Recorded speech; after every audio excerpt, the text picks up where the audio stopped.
कहानी का नाम छुपा हुआ इश्क। कहते हैं कुछ रिश्ते ऊपर वाला खुद तय करता है और कुछ रिश्तों की कशिश वक्त के साथ बनती हैं। ये कहानी है विवेक और अनु की, एक जीजा और साली जिनके बीच पनपी एक अनकही मोहब्बत की। विवेक की शादी सोनाली से हुई थी। सोनाली एक समझदार और ज़िम्मेदार लड़की थी और विवेक उससे बेहद मोहब्बत करता था।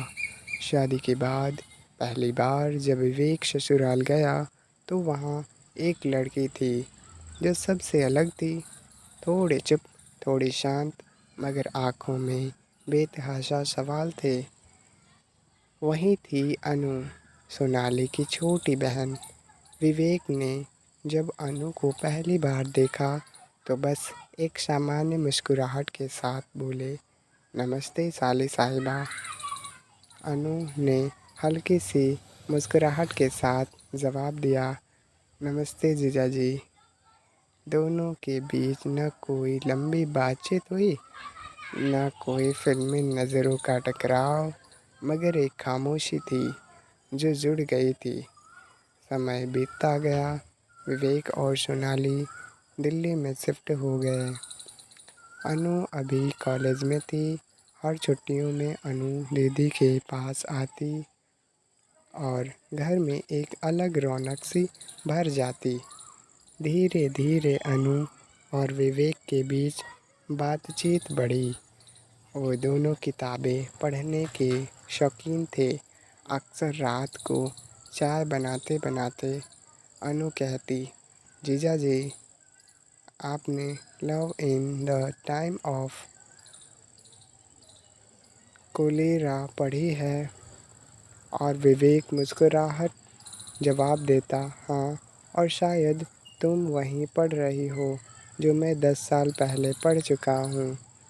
उनकी बातें बहुत सामान्य थी, मगर एक दूसरे की मौजूदगी अब मायने रखने लगी थी। एक रात बारिश हो रही थी।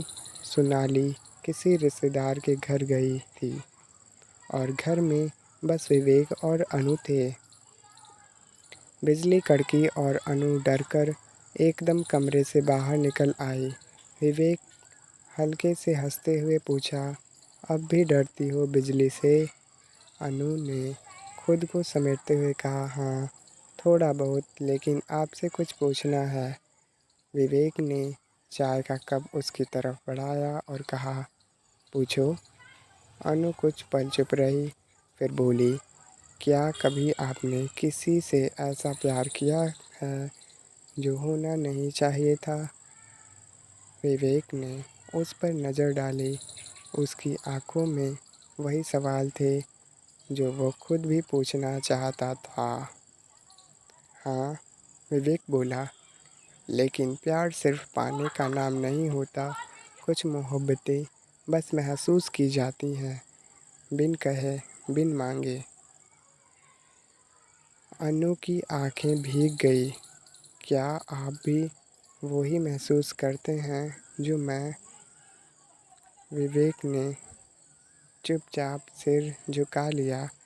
मैं अपनी बीबी से बेइंतहा मोहब्बत करता हूँ, मगर तुम्हारी मासूमियत, तुम्हारी बातें मन को छू जाती हैं। शायद अगर हालात अलग होते तो ये दिल कुछ और कहता। उस रात कोई शब्द नहीं बोले गए। दोनों ने खुद को खामोशी में समेट लिया।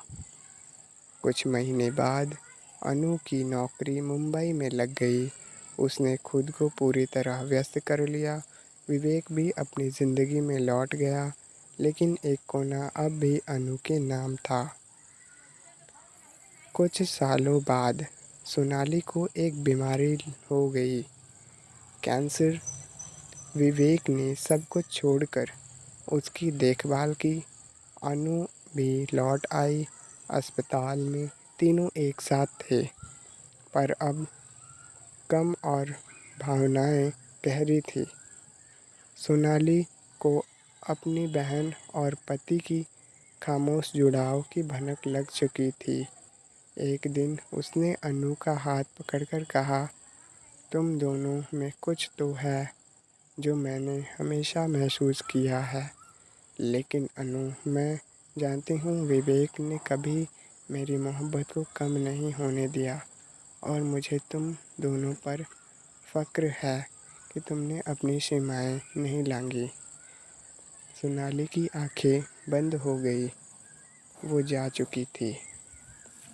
उसके बाद वक्त और हालात दोनों ने बहुत कुछ बदल दिया। कई महीने बाद अनु और विवेक एक पार्क में मिले। चुपचाप चल रहे थे। विवेक ने कहा, अब तो सब कुछ बदल गया है। अनु ने जवाब दिया, हाँ, मगर दिल की बातें वैसी ही हैं। विवेक ने उसकी तरफ देखा, क्या अब हम एक नई शुरुआत कर सकते हैं?